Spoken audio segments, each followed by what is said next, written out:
rabanao tahin'Andriamanitra tompoko amin'izao alakamisy 20 volana martsa izao Pandray manolotra anao ny rapizodiny fahamarinana izay soratana ilan'Andriamanitra Pasteur Krisy amin'ity androany ity dia mitondra lohahevitra hoe Aoka Hisy Fiatraikany ny fiainanao.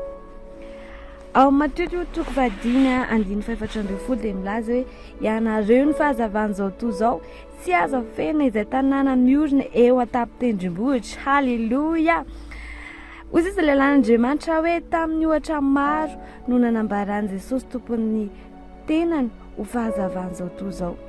Ao amin'ny Jaona toko 8:12 ny Baiboly dia milaza hoe ary Jesosy niteny tamin'ny olona indray ka nanao hoe izao ny fahazavan'izao toa izao izay manaraka tsy mandeha maizina fa anana ny fahazavanaina.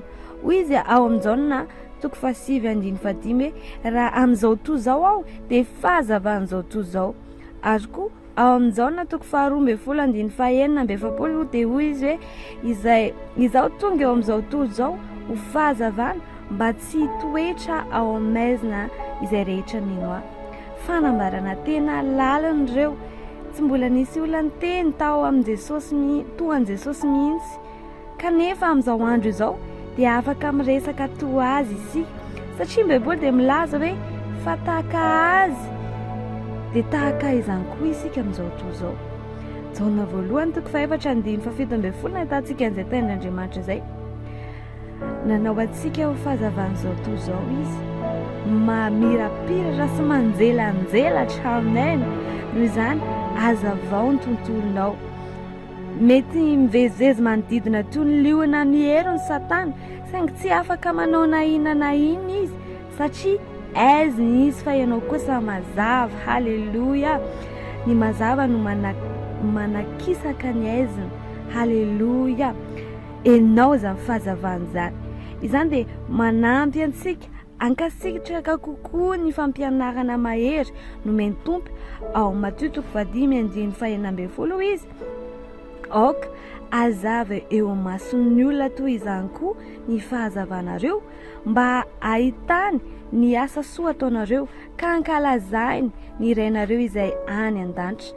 Eto Jesosy dia manindry ny tokony amelanao ny fahazavanao amiratra be mandra-pahatonga ny hafa ho voasarika hanome voninahitra ny Andriamanitra noho ny aminao. Isan'andro dia mamirapirata amin'izany tara-pahazavana mamiratra izany manjelatra ary mahery vaika izany mba hahatonga ny fiainanao ho porofo ny amin'ny voninahitran'Andriamanitra. Raha lazaina amin'ny teny hafa dia hoe Aoka Hisy Fiatraikany ny fiainanao. Tsy misy dikan'izany naterahanao na tany ambanivohitra ianao na tao an-dapa ianao ankehitriny eto ianao izao omeo fahazavana izao toa izao ary aseho ireo asa tsara ataondray ianao ireo asa tsara ireo asana etsik'Andriamanitra ny supernaturel sy ny fahagagana ianao ny feo sy tanana anatratra ny hafa sy hitahy azy ireo. Izany ny fiainana miavaka, izany ny antsoin'Andriamanitra antsika mba hiaina fiainana misy antontsika misy fiatraikany ary mahasarika ho voninahitra ao. Aoka hafana fo sy entanetana amin'izany ianao. Alleluja. Hoy izy ty rapsody ty androany hoe nentanetany ianao mandray an'izany tenin'Andriamanitra izany hoe enao dia fahazavana eny amin'izay rehetrarehetra alehanao eny. Ninina aretina ao anatinao, ninina ataka meny devolanao dia aza matahotra fa ianao dia fahazavana ary mikisaka ireny amin'ny fotoana tonga ianao. Amen. Amin'izao fotoana izao dia manasanao za anao an'izao vavaka izao iza ilaza dia ianao merina anazy ampandresen'dahatra. Alleluja. Amin'ny anaran'i Jesosy ray malalo misaotra anao nanao aho fahazavana izao toa izao manolo tena aho ny amela ny fahazavako amirapiratra mba ahitan'ny olona ny asa soa ataoko ka hanomeza ny voninahitra anao mampiseho ny natiranao aho ary manome voninahitra